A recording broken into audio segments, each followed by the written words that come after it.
I paid my dues time after time. I served my sentence, but committed no crime. And bad mistakes, I made a few. I had my share of sand kicked in my face, but I've come through. Oh. We are the champions, my friends. And we'll keep on fighting till the end. We are the champions. We are the champions. No time for losers, 'cause we are the champions of the world. And the show must go on.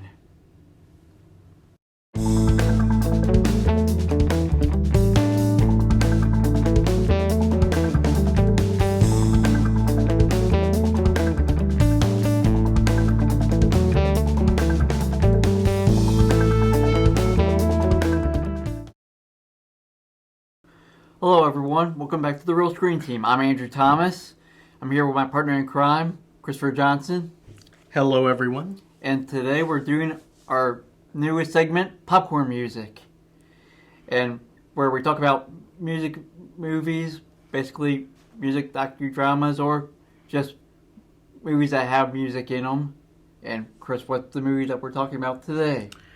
Well, to start off this great new series, we're talking about the movie Bohemian Rhapsody. And you want to tell what got you interested in watching Bohemian Rhapsody? Well, I think you all can see from the opening, from the cold open here, I'm a huge fan of Queen. I'm a huge fan of music in general, but Queen is one of my favorite artists. Freddie Mercury is a huge inspiration for me as a singer. And I would even say that Brian May has definitely influenced me in learning how to play the guitar. It also got me interested in watching the movie because I was also a big Queen fan. I wanted to see, hopefully, a good, close to accurate version of how they made they told the history of the band right. And see if they got the right actors to Yes. do each member justice. Yes. So, Chris, want to talk about the behind the scenes or Well, in general? a bit of an overview Yeah. of the movie and a bit of an overview on Queen themselves? Yes. Okay. Bohemian Rhapsody is a 2018 biographical drama film about the famous British rock band Queen and the life of band member Freddie Mercury. From 1970 to 1991, Queen's band members were Freddie Mercury on lead vocals, sometimes piano, sometimes rhythm guitar, Brian May on lead guitar and backing vocals, Roger Taylor on drums and backing and sometimes lead vocals, and John Deacon on bass guitar and occasional backing vocals. Queen sold from 170 to 300 million records, making them one of the world's best-selling music artists. They were inducted into the Rock and Roll Hall of Fame in 2001 and the Songwriters Hall of Fame in 2003. The film, Bohemian Rhapsody, was actually nominated for several Academy Awards. Best Sound Editing, Best Film Editing, Best Actor, and Best Picture. The film itself stars Rami Malek as Freddie Mercury, Lucy Boyton as Mary Austin, Gwillem Lee as Brian May, Ben Hardy as Roger Taylor, and Joe Mazzello as John Deacon.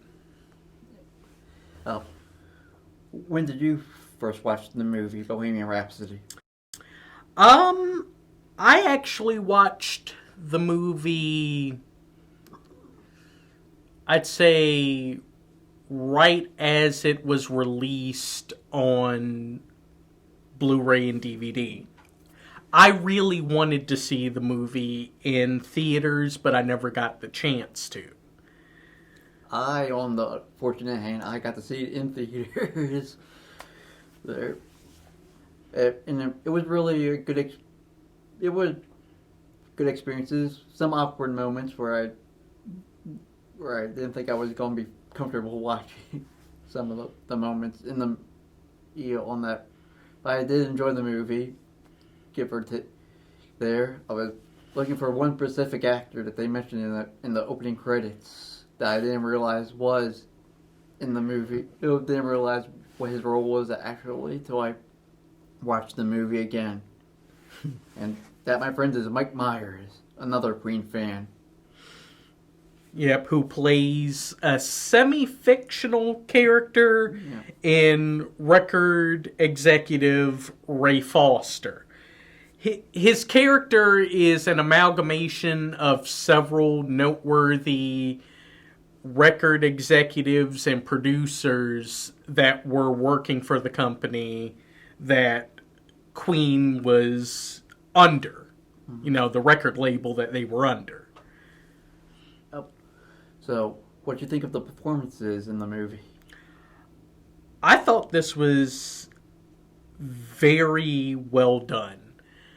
I know they had to take some liberties with how certain things happened to tell a cohesive story. Yeah. You know, some things are a bit out of order, or things were made a bit more dramatic than what they actually were in the real story. We should at least mention the top 5 or 3 historical inaccuracies. We'll get to that. Yeah. We will get to that. As soon as we get to this part. But it was very well done. They really told the story of Queen and Freddie Mercury very well. I mean, from the formation in 1970 all the way up to Queen's historic performance at Live Aid in 1985. Yeah. Which I still need to watch that since I have the DVD of it. You still have... You haven't watched their performance at Live Aid? I watched other performances, just not the... We'll get to that. We'll get to that in a later review. That hurts me. That hurts me. Come on, man. That hurts me. You have it... Their performance is one of the best performances in the whole concert. Yes, I agree. I will see it. I promise I will see it. I'm going to make sure of that. Either that or let our audience from YouTube bother me on that. Please bother him on this. Please. I mean, dude, it's on YouTube. Yeah. There are... Go... Sit down and watch it. And then there was... And then... What did you think of the guy who played all the band members of Queen? They did phenomenally. It's eerie how much Gwillem Lee looked and sounded like Brian May. Yeah. And I have to give him and I have to give Gwillem Lee, Ben Hardy, and Joe Mazzello all the credit in the world because they had to learn the instruments for this movie. To make sure that it looked like they were playing, they actually had to play. I give them all the credit in the world because, believe me, as a person who's learned the guitar, I've learned that some of the guitar riffs that Brian May actually wrote, they're not easy to play. They are not. So I have to give all of them credit for actually learning to play these songs on the instruments. And of course, you have to give it up to Rami Malek. Yeah. My God, did that man become Freddie Mercury? Even though he had trouble putting on the teeth. I mean, yeah, that was one, I guess you would want to call, issue that he had to work around. But it was to stay authentic because Freddie was known for, his huge overbite, his buck teeth. As someone who has a bit of an overbite, I can relate. But despite that, he truly became Freddie Mercury. I mean,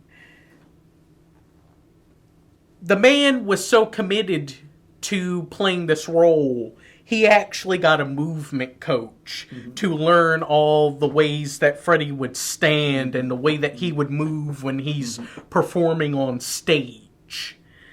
He did his best in learning the type of way that Freddie would talk. I mean, I remember watching Rami Malek in things like Mr. Robot, but watching this film, it's like, I'm not watching Rami Malek play Freddie Mercury. I'm watching Freddie Mercury. I remember a little while ago, I was visiting my grandmom's house. And I was watching some videos, including some of Queen's music videos. And I remember at one point my grandmom asked me, is that Freddie Mercury or is that the guy from the movie? He did that well that my grandmom had to ask if that was really Freddie or if that was Rami Malek. Rami Malek earned that Academy Award for Best Actor. Hands down. And then they like the guy who played Brian May. He did good. He looked pretty much like I wasn't quite sure if it was that like a wig or did he actually have the big long hairstyle? That was a wig. Yeah. Very well done wig though. Yeah. You couldn't tell them apart from the behind the scenes when they actually interviewed the real Brian May. I remember watching an interview with Gwillem Lee, and he said when Brian saw him, in the full getup, he was like, he had to take a step back, and he was like, "Am I looking at a young me?" So definitely, they hit the nail on the head. And then, of course, the third guy, he did pretty well. Ben Hardy. Oh, playing Roger Taylor? Yeah. Yeah. He definitely did. I now recognize him because he was also in X-Men Apocalypse. Also. He's Angel in X-Men Apocalypse. Oh, yeah, that's right. Weird. I'm like, I thought I knew that face before. I just couldn't put my finger on it when I watched it again. Well, hey, man's a good actor. Yeah. Even I didn't realize that. And I saw that film. Yeah. In theaters. Yeah. We both did. Yeah. And then the fourth guy, the Ringo Starr of the group. Poor John Deacon. Hey, he was the quiet one. Yeah. He did his job. So, I mean, it's actually rather interesting.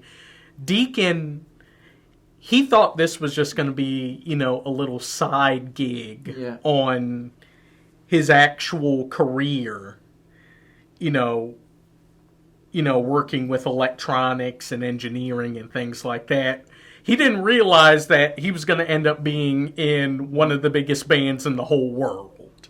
Yeah, I was referring to them as the Beatles, as I talked to Chris earlier. Freddie's John, Brian May's Paul, who I forgot, Brian Hardy's character. Oh, Roger Taylor? Yeah, Roger Taylor. He was sort of George. I would actually switch those. Yeah. Roger would actually be more the Paul, mainly with the whole butting of heads. Yeah. While Brian would be George. Yeah. He was the one that was actually trying to make sure everybody didn't rip their heads off of each other. And John Deacon, despite writing a couple songs, was just there as Ringo. Granted, he did write more songs than Ringo, like you mentioned. Yeah, and wrote some of the greatest bass riffs ever played in music. Yeah. I mean, Under Pressure, another one bites the dust. I mean, classics. Yeah.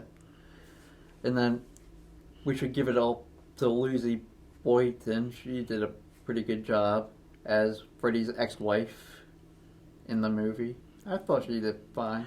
Well, I'm looking like that because of ex-wife. They were never formally married, but even up until the day Freddie died, he did consider her his legal wife. And she's actually so far dating the guy who plays Freddie. Sweet irony in that. Yeah, it shows how much chemistry they had. And I definitely have to give her a great deal of credit of playing Mary Austin, because let's not forget, it's not just about Queen. It's about the life of Freddie Mercury. Yeah. And, of course, one of the things that they had to discuss was Freddie's discovery about himself and about his sexuality, which Freddie did realize that he was bisexual. Maybe leaning more towards the homosexual territory, but he was bisexual. And it devastated him realizing this, because he truly loved Mary. And he really did want to marry her and start a family, but his personal feelings caused a bit of friction with that. Then let's talk about the villain that they need to put in the movie, Paul Printer. Good up. Paul Printer. Yeah. I definitely have to give Alan Leach a great deal of credit on playing Paul. Yeah. Even though technically in the actual story, Paul wasn't as a thorn in everyone's side as he's shown in the movie. Yeah. There definitely were times where he overstepped boundaries, but he wasn't so much a villain as he's portrayed in the movie. Yeah. But with it being a drama, there has to be someone to play the villain, right? So it would make sense that it would be the guy that manipulated Freddie, both in his business as a music artist and in his personal life. Yeah. So should we talk about the historical inaccuracies? Oh, yes. And if you haven't seen the movie yet, we suggest not to stop right here and come back in a few minutes. Yeah. Or just skip it if you're watching on YouTube, or just skip to this part. Yeah, we'll give you the timestamp. Yeah. Okay. Are we all good? We all good? Okay. One of the biggest inaccuracies is when they write We Will Rock You. They wrote that song in 1978 or 1977, I believe. Why is Brian May giving this idea in 1980 when they should have already written it?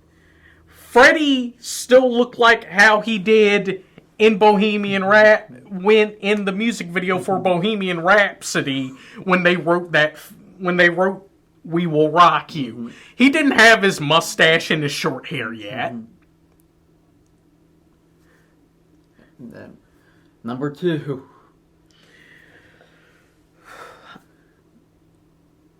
The big thing of them causing friction throughout the whole band is the idea of Freddie making a solo album. That was never an issue with Queen. As a matter of fact, Freddie didn't make his solo album until after their performance in Live Aid. And also,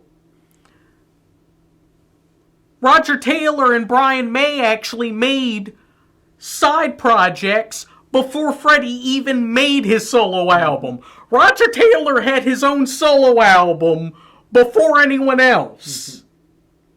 So why would that be a big issue? Number 3. Queen never broke up.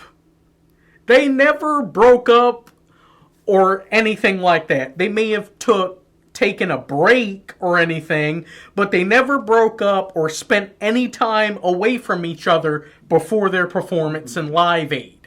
As a matter of fact, they had just gotten off of a huge tour before Live Aid happened. Then, number 4. Freddie and the whole band actually knew about Live Aid when it was offered to them. You know, it wasn't something that was kept away from Freddie while he was making the solo album. They all knew about it, and initially they weren't sure if they wanted to do it. Because 1, they had just gotten off of that tour, and 2, they were worried that things would get a bit controversial for them to do a charity benefit for Africa, while some time ago they had actually performed a concert in South Africa while apartheid was still happening. But in the end, they made the right call in performing at Live Aid. And then the last but not least, number 5. Paul did not exile everyone else away from Freddie. While Freddie was working on his album, everyone pretty much visited Freddie on a semi-regular basis, especially Mary.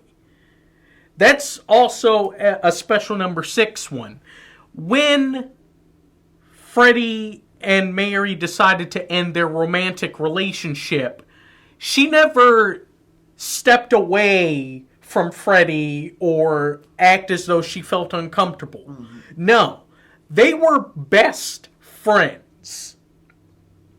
Freddie confided everything in his life to Mary. They were like this.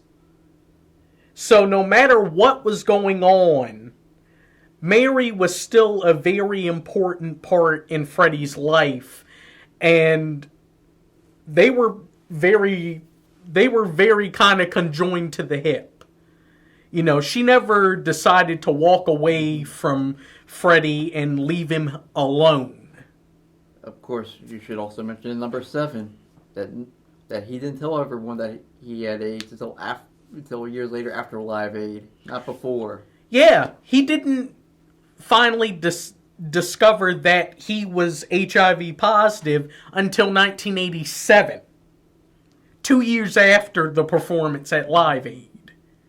So, I understand, again, some things needed to make the story a bit more dramatic and whatnot. And of course, they definitely did have to touch upon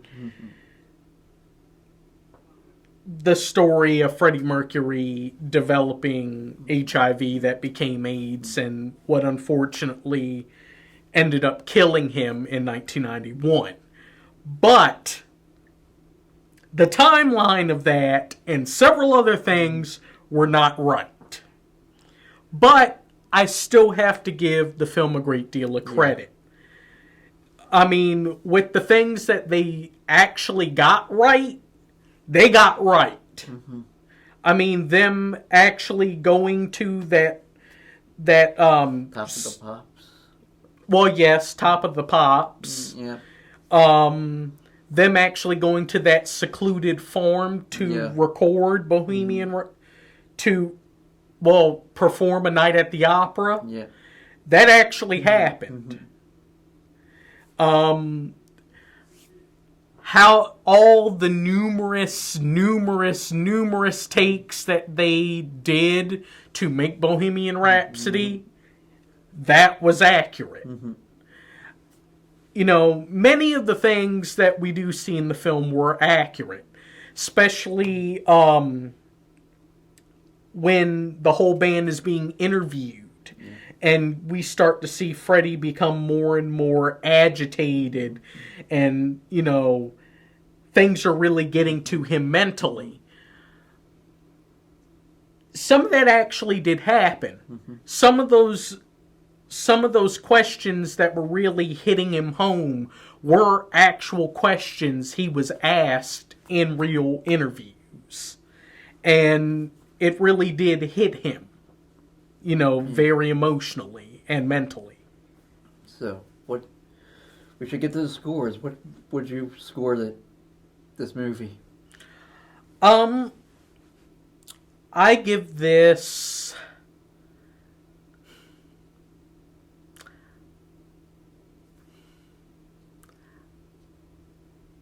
I gotta give this a 9 out of 10. It's a fantastic movie. It definitely was deserving of being nominated for Best Picture. My God, Rami Malek was fantastic as Freddie Mercury. The whole cast was fantastic. I mean, let's not forget about, you know, talking about Tom Hollander playing Jim Miami Beach, you know, their main manager after they fired John Reed. You got to give it up for Mike Myers playing Ray Foster, which I love the fact that they made that little nod of his character saying that they would never, that no one would ever headbang to Bohemian Rhapsody because of the fact of Mike Myers headbanging to that song in Wayne's World.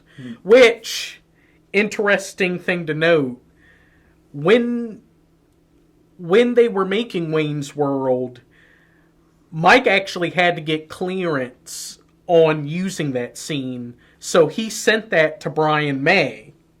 Brian May loved it and actually showed it to Freddie Mercury. Now, this unfortunately was during the end stages of Freddie's life due to AIDS.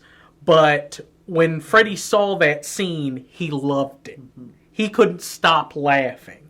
So that is a great thing. And I love, and if it wasn't for that, that scene may have never been in Wayne's World. Yeah. Well, I'd give it an 8 out of 10. It's still high, just not quite as high as yours. Mainly because I like the performances, and I didn't know that it was Mike Myers as the record guy when I first watched it in theaters. I'm like still looking for him. I'm like, where is he? I had to go watch other internet reviewers to find out that was Mike Myers. I'm like, that was him? How did I not notice that? I was looking for all over the movie on that one. And I also did enjoy that they were playing the actual Queen soundtrack because the guy sadly, Remy couldn't really sing Freddie's vocals. Yeah, they wanted to make it as authentic as they could. So anytime you see Remy sing, they are using recordings of Freddie Mercury, whether it's live performances or anything else. But Remy is still singing, to make it look as authentic. But it is Freddie's actual voice. I say that we all recommend this movie. It's for mainly young adults and music lovers, especially of Queen. Well, yeah, it's a PG-13 movie. Yeah.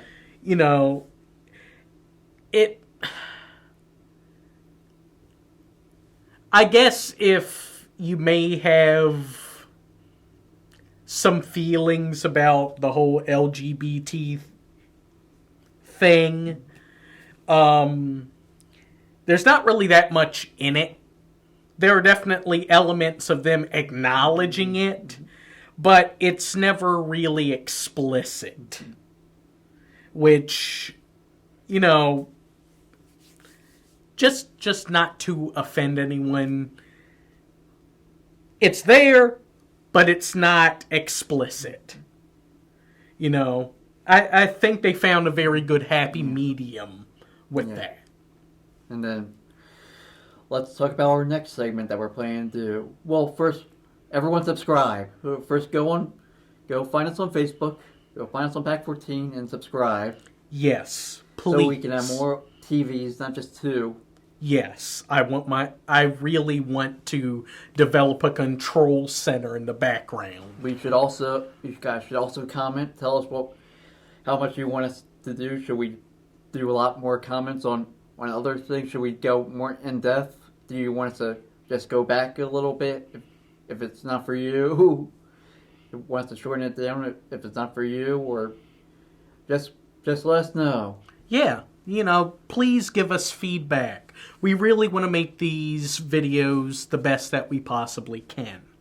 So definitely comment. So look us up on Facebook. Also look us up on YouTube. We're always on Pack 14. But these are our other two things down below that you can look us up for. And please subscribe and follow us on Facebook. And also, we're doing a new, and then what's our next episode going to be about? Chris? Yes. We are going to be talking about the crazy and insane world that is JoJo's Bizarre Adventure, where we're going to be talking about parts 1 and 2 of JoJo's Bizarre Adventure, Phantom Blood and Battle Tendency. You want to roll us out? Yes. I hope you all have enjoyed this. Definitely come back and watch us again. Like, comment, subscribe, and share. I hope you all have enjoyed this. Let's fade to black.